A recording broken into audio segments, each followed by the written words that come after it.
নমস্কার। আজকের ভিডিওতে আমি জন্ম ছক নিয়ে আলোচনা করছি।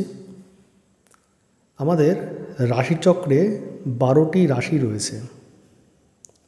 আমি 12টি রাশির নাম দেখুন স্ক্রিনে দিয়েছি। মেষ, বৃষ, মিথুন, কর্কট, সিংহ, কন্যা, তুলা, বৃশ্চিক, ধনু, মকর, কুম্ভ এবং মীন, এই 12টি রাশি। আজকে আলোচনা করব আপনাদের প্রত্যেকের সুবিধার জন্য, যারা জন্ম ছক দেখতে আগ্রহী। আপনাদের অনেকেরই জন্ম ছক করা রয়েছে বা হরোস্কোপ করা রয়েছে। তো অনেক সময় ইচ্ছা হয় যে প্রত্যেকের জন্ম ছক নিজে নিজে একটু দেখার, কি জন্ম ছকে কোন গ্রহ কি ফল দেয়, কিভাবে লগ্ন কুণ্ডলী বিচার করতে হয়, অনেকের একটা আগ্রহ থাকে। তো আজকে আমি খুব সহজ ভাষায় বোঝানোর চেষ্টা করছি। চলে আসছি মূল আলোচনায়। লগ্ন কুণ্ডলী বিচার করতে গেলে আপনাদের দেখতে হবে যে লগ্ন কোনটা। আমাদের যে হরোস্কোপগুলো তৈরি করা হয়, লগ্নকে ল অনেশ্বর অর্থাৎ লং হিসাবে লেখা হয়। বেশিরভাগ ক্ষেত্রে ওখানে ল অনেশ্বর লেখা থাকে, কিছু ক্ষেত্রে লগ্ন পুরোটাই লেখা থাকে লগ্ন বলে লেখা রয়েছে, অনেকে শুধু ল লিখে রাখে। তো আপনি যেখানে দেখবেন ল অনেশ্বর বা ল কথাটা লেখা আছে, ওটা মানে লগ্ন। এবার আপনি এই এই চার্টটা দেখুন। বার্থ বলবো না, এটা বার্থ চার্ট নয়, এটা এই চার্টটা দেখুন। যদি লগ্ন বা ল কথাটা একদম প্রথমে লেখা থাকে, যেখানে মেষ রাশি রয়েছে সেই ঘরে যদি ল অনেশ্বর লেখা থাকে, তাহলে আপনার মেষ লগ্ন। যদি ল অনেশ্বর কথাটা পরের ঘরে লেখা থাকে, অর্থাৎ বৃষ রাশির ঘরে লেখা থাকে, তাহলে আপনার বৃষ লগ্ন। অর্থাৎ এই যে ঘরগুলো রয়েছে, এই ঘরের যে অংশে ল অনেশ্বর কথাটা লেখা থাকবে আপনার লগ্ন সেটা। সুতরাং যদি আপনার সিংহ লগ্ন হয়, তাহলে দেখবেন সিংহ রাশির যে ঘরটা, ওই ঘরটাতে ল অনেশ্বর বা ল অথবা লগ্ন লেখা থাকবে। এবার চলে আসি এই হরোস্কোপ কীরকমভাবে বিচার করে। আমরা দেখি সাধারণত ক্লকওয়াইজ বা ঘড়ির কাঁটা যেদিকে ঘোরে তার বিপরীত দিক থেকে লগ্নকুণ্ডলী বিচার করা হয়। অর্থাৎ মেষ, বৃষ, মিথুন, কর্কট এইভাবে যদি পরপর আসে, দেখুন যে কাঁটাটা মনে হচ্ছে ঘড়ির কাঁটাটা উল্টো দিকে ঘুরছে। যদি সোজা দিকে ঘড়ির কাঁটা ঘোরে তাহলে কীরকমভাবে আসতো, মেষ, মীন, কুম্ভ এইভাবে আসতো। কিন্তু যদি আমরা যখন আমরা জন্মছক বিচার করি, তখন অ্যান্টি ক্লক ওয়াইজ বিচারগুলো হয়।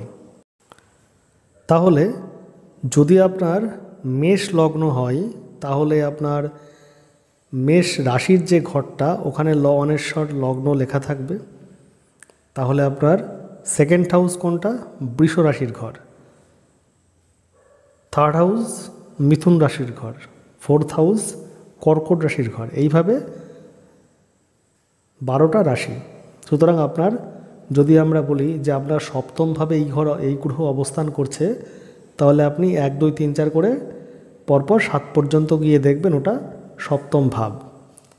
এইভাবে আমরা প্রথমে গণনা শুরু করি।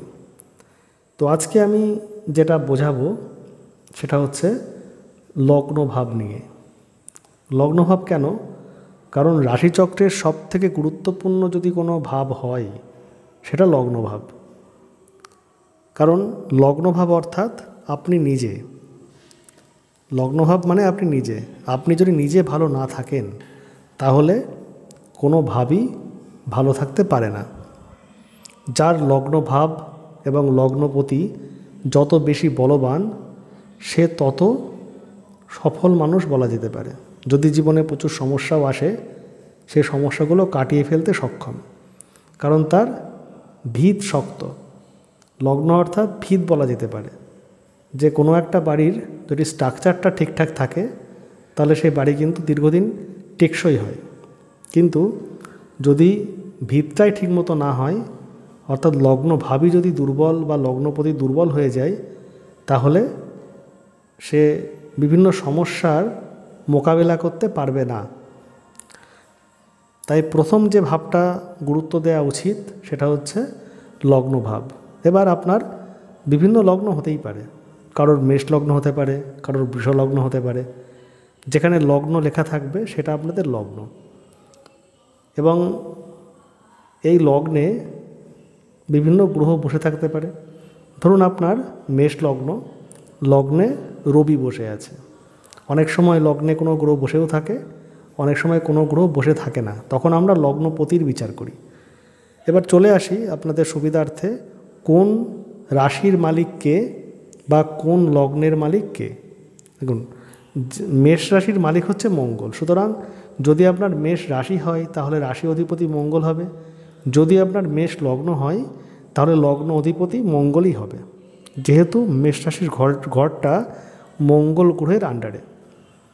তো যদি আপনার মেষ লগ্ন হয় তাহলে আপনার লগ্নপতি হবে মঙ্গল। যদি আপনার বৃষ লগ্ন হয় লগ্নপতি হবে শুক্র। মিথুন লগ্নের ক্ষেত্রে লগ্নপতি বুধ।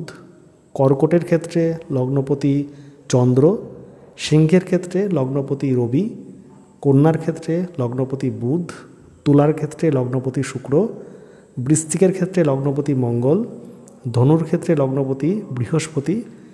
মকর এবং কুম্ভের ক্ষেত্রে লগ্নপতি শনি এবং মীনের ক্ষেত্রে লগ্নপতি বৃহস্পতি।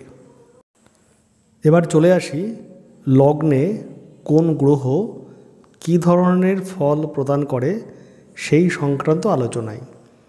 যখন আপনারা জন্মছক বিচার করবেন তখন দেখবেন আপনার লগ্নে কোন গ্রহ বসে আছে এবং যে লগ্ন আপনার, সেই লগ্নের অধিপতি গ্রহ কোথায় বসে রয়েছে। যদি লগ্নে শুভ গ্রহের সংযোগ ঘটে বা লগ্নপতি যদি শুভ অবস্থানে থাকে তাহলে অত্যন্ত পজিটিভ ফল আপনি পাবেন। সুতরাং যেহেতু বললাম লগ্নটা ভিত, সুতরাং যদি লগ্নপতি এবং লগ্নভাব বলবান হয়, সুতরাং আপনার কনফিডেন্স বা সৌভাগ্য এগুলো কিন্তু অত্যন্ত ভালো থাকবে। লগ্ন যদি রবি থাকে, ধরুন যেখানে লগ্ন লেখা আছে ওখানে রবি বসে আছে, লেখা আছে, তাহলে সেই মানুষ অত্যন্ত স্বাধীনতা প্রিয় হয়। এরা অন্যের আন্ডারে থাকতে পছন্দ করে না। এদের মধ্যে রাজকীয় কিছু গুণাগুণ থাকে। কিছু কিছু ক্ষেত্রে এদের অতিরিক্ত অহংকারের জন্য সমস্যা তৈরি হতে পারে। লগ্নে রবি যদি অশ্বিনী নক্ষত্রে থাকে এবং কেতুর অবস্থান ভালো হয়, তার সঙ্গে শুক্রের অবস্থান ভালো হয়, তাহলে এরা খুব ভালো চিকিৎসক হতে পারে। এরা জ্ঞানী হয়, বিদ্বান হয় এবং সমাজে খুব ভালো নামডাক থাকে এদের। যদি রবি কোনোরকমভাবে পীড়িত না হয়। কি করে পীড়িত হয় রবি? ধরুন রবির সঙ্গে কোনো কারণে রাহু যুক্ত হয়ে গেল, বা রবির সঙ্গে শনি বা কেতু যুক্ত হয়ে গেল। এইগুলো যুক্ত হয়ে যাওয়ার জন্য একটা নেগেটিভ যোগ তৈরি হলো। এর ফলে অনেকাংশে রবির যে বলবত্তা সেটা হ্রাস পায়। যদিও আরও অনেক পয়েন্ট দেখতে হয়, রবি কোন নক্ষত্রে বসে আছে, সেই নক্ষত্র আপনার জন্য শুভ কিনা, সেগুলো দেখে বিচার প্রয়োজন। লগ্নে রবি থাকলে আপনারা বাড়ির পূর্ব দিককে সর্বদা পরিষ্কার পরিচ্ছন্ন রাখবেন। এই দিকে কোনো স্টোর রুম বা টয়লেট আপনার জন্য শুভ নয়। চলে আসি যাদের লগ্নে চন্দ্র অবস্থান করছে। চন্দ্র লগ্নে থাকলে এরা খুব চঞ্চল হয়, এদের মানসিক স্থিরতা কম থাকে এবং এরা ভ্রমণপ্রিয়। কিছু কিছু ক্ষেত্রে এদের নেগেটিভ চিন্তা বা যেগুলো বাস্তবে ঘটবে না এমন প্রচুর চিন্তা মাথায় ঘোরাঘুরি করে। লগ্নে চন্দ্র যদি পীড়িত হয়, ধরুন রাহুযুক্ত, কেতুযুক্ত বা শনি দৃষ্ট বা যুক্ত, এগুলো যদি হয়, নেগেটিভ বুধযুক্ত হলেও চন্দ্র পীড়িত হয়ে যায়, তো চন্দ্র যদি এরকম পীড়িত হয় কোনো রকমভাবে, তাহলে এদের মধ্যে মানসিক অবসাদ আসে, প্রচুর দুশ্চিন্তা করে ফেলে এবং যে ঘটনাগুলো বাস্তবে ঘটবে না সেই সমস্ত চিন্তা করে সময় নষ্ট করে। এদের জন্য বাড়ির উত্তর পশ্চিম কোণ পরিষ্কার রাখা অত্যন্ত জরুরি এবং ভগবান শিবের পুজো অত্যন্ত পজিটিভ ফল প্রদান করে। চলে আসি যাদের লগ্নে মঙ্গল। লগ্নে মঙ্গল থাকলে মাঙ্গলিক দোষ তৈরি হয়। লগ্নে মঙ্গল মানুষের ক্রোধ বৃদ্ধি করায়। দেখবেন ছোট ছোট বিষয় নিয়ে এরা খুব রেগে যাবে, ধৈর্য শক্তি অনেকাংশে কমে যায় এবং লগ্নে মঙ্গল থাকলে পজিটিভের মধ্যে প্রচণ্ড সাহসী হয়। এদের মধ্যে সেই মনের বলবত্তা ভালো থাকে, যে কোনো জিনিসকে হার না মানা বা যে কোনো জিনিসকে লড়াই করে অর্জন করা, এগুলো কিন্তু খুব ভালো গুণ থাকে। লগ্নে মঙ্গল কনফিডেন্সের জন্য ভালো, কিন্তু এই লগ্নে মঙ্গল অতিরিক্ত ওভার কনফিডেন্সও তৈরি করে। বিভিন্ন ঝামেলায় অনেক সময় তারা জড়িয়ে পড়ে ছোট ছোট বিষয় নিয়ে, রাগ নিয়ন্ত্রণ করতে না পারা। লগ্নে মঙ্গল থাকলে এদের জন্য আর্মি বা যেখানে মানুষকে সুরক্ষা দেওয়া হয় এমন কোনো ডিপার্টমেন্ট খুব ভালো। লগ্নে মঙ্গল কিছু ক্ষেত্রে আগুন থেকে বিপত্তি নিয়ে আসে, ইলেকট্রিক থেকে বিপত্তি নিয়ে আসে। যদি এরা জীবনে রাগকে কন্ট্রোল করতে পারে, যদি প্রচুর রেগে না যায়, একটু যদি স্থির থাকে, কাজ করার আগে ভাবে, কাজ করে নিয়ে যদি না ভাবে, তাহলে কিন্তু লগ্নে মঙ্গল বিশেষ সমস্যা তৈরি করে না। এদের জন্য বাড়ির দক্ষিণ দিক পরিষ্কার পরিচ্ছন্ন রাখা অত্যন্ত জরুরি। দক্ষিণ দিকে যেন কোনো রকমভাবে জলের অবস্থান না হয়। চলে আসি যাদের লগ্নে বুধ। লগ্নে বুধ থাকলে এদের কনফিউশন মাইন্ড তৈরি হয়, সিদ্ধান্ত নিতে সমস্যা তৈরি হয়। দেখবেন ছোট ছোট বিষয় নিয়ে দীর্ঘক্ষণ ধরে ভেবে চলেছে, কোনো সিদ্ধান্ত নিতে পারছে না। যদি কোনো ড্রেস চয়েস করতে বলা হয়, দেখবেন প্রচুর সময় ধরে তারা সেটা ভাবছে কোনটা নেবে, কিন্তু সেটা বুঝতে পারছে না। অর্থাৎ লগ্নে বুধ থাকলে এদের মধ্যে একটা কনফিউশন মাইন্ড তৈরি হয়, কি করব কি করব না, এটা নিয়ে একটা ভোগান্তি থাকে মনের মধ্যে। এবং গুরুত্বপূর্ণ সিদ্ধান্ত নেয়ার সময় এদের মধ্যে অন্যদের থেকে একটু বেশি পরিমাণে কনফিউশন তৈরি হয়। লগ্নে বুধ থাকলে সেই জাতক মেধাবী হয়, এদের উপস্থিত বুদ্ধি সাংঘাতিক থাকে, খুব দারুণ বুদ্ধিসম্পন্ন হয়। এবং লগ্নে বুধ থাকলে যে কোনো জিনিস, ধরুন এই বিষয়ে তার নলেজ অল্প, কিন্তু নিজস্ব অনেক চিন্তাভাবনা মিশিয়ে সেই বিষয়টাকে সুন্দর করে একটা উপস্থাপন করা, দীর্ঘায়িত করা, এগুলো কিন্তু তার একটা বৈশিষ্ট্য বলতে পারেন। লগ্নে বুধ অবশ্যই অত্যন্ত পজিটিভ ফল দেয়, এটা খারাপ নয়। তবে যদি বুধ পীড়িত হয়ে যায় কোনো রকমভাবে, তাহলে কিন্তু এদের মধ্যে অতিরিক্ত সন্দেহপ্রবণতা চলে আসে। যে বিষয়গুলো ঘটছে না বা ঘটবে না সেই বিষয় নিয়ে চিন্তা করা, মানুষকে প্রচুর সন্দেহ করা, এগুলো কিন্তু তৈরি হয়। লগ্নে বুধ থাকলে বাড়ির উত্তর দিককে পরিষ্কার রাখবেন। উত্তর দিকে টয়লেট, ডাস্টবিন বা রান্নাঘর শুভ নয়। চলে আসি যাদের লগ্নে বৃহস্পতি। বৃহস্পতি লগ্নে মানুষের জ্ঞান বৃদ্ধি করে।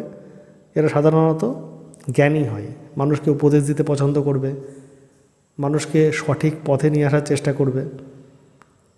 যদি বৃহস্পতি অত্যন্ত বলবান হয়, নিজ গৃহে থাকে বা তুঙ্গক্ষেত্রে থাকে, তাহলে কিন্তু এদের মধ্যে একটা শিক্ষকতা, মানুষকে বোঝানো, মোটিভেট করা, এই সমস্ত ব্যাপারগুলো এদের মধ্যে থাকবে।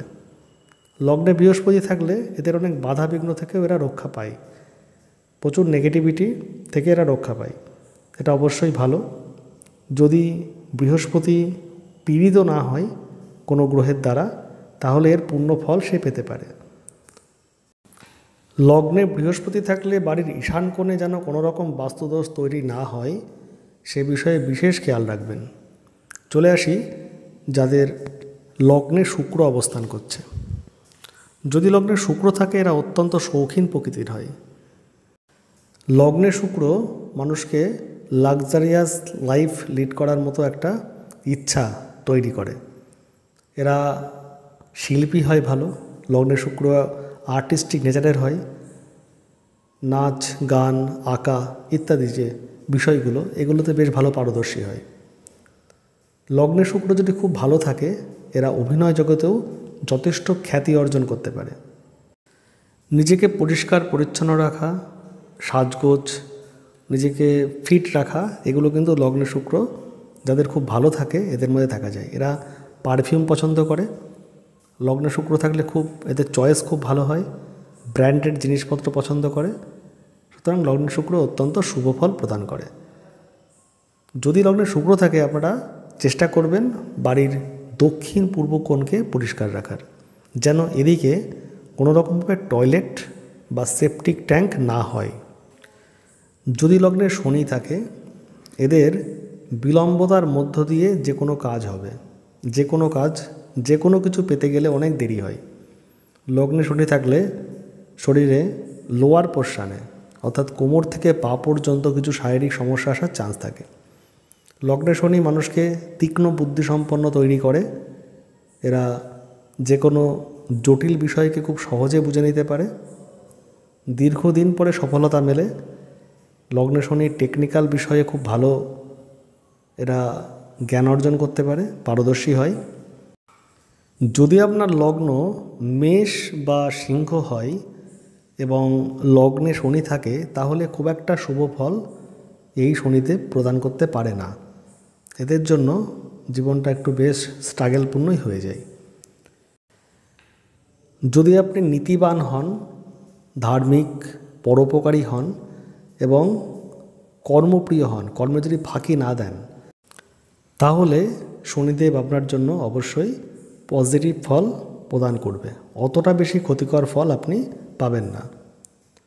চেষ্টা করবেন বাড়ির বাস্তুতে পশ্চিম দিককে ঠিক রাখার, কারণ পশ্চিম দিক যত বেশি আপনি ঠিক রাখবেন, লগ্নে যেহেতু শনিদেব রয়েছে, আপনার যে বিলম্বতার মধ্যে দিয়ে কার্যগুলো হচ্ছে সেগুলো অতটা বেশি বিলম্বতা থাকবে না, একটু তাড়াতাড়ি হবে। পশ্চিম দিকে যেন নোংরা ডাস্টবিন, আবর্জনা, সেপটিক ট্যাঙ্ক না থাকে সেদিকে খেয়াল রাখুন, এবং প্রচুর গাছপালা যেন পশ্চিম দিকে না থাকে সেদিকেও খেয়াল রাখুন। গাছপালাগুলো পারলে পূর্ব দিকে রাখার চেষ্টা করুন। চলে আসি যাদের লগ্নে রাহু। লগ্নে যদি রাহু থাকে এরা একটু ভোগী হয়, এদের মধ্যে টেকনিক্যাল যে কোনো বিষয়ের মধ্যে একটা খুব ফাস্ট এদের ব্রেন কাজ করে, যে কোনো টেকনোলজির ব্যাপারে খুব এক্সপার্ট হয় এরা। বাড়ির থেকে একটু দূর প্রান্তে এদের উন্নতি বা সৌভাগ্যের যোগ তৈরি হয়। ছোট ছোট বিষয় নিয়ে অনেক সময় রেগে যাওয়া, ছোট বয়সে যখন বয়স কম থাকে তখন অনেক সময় কিছু ভুল সঙ্গে পড়ে যাওয়া, ভুল সিদ্ধান্ত নেওয়া, কল্পনার সঙ্গে বাস্তবের মিল না থাকা, এই সমস্ত ব্যাপারগুলো লগ্নে রাহু থাকলে দেখা যায়।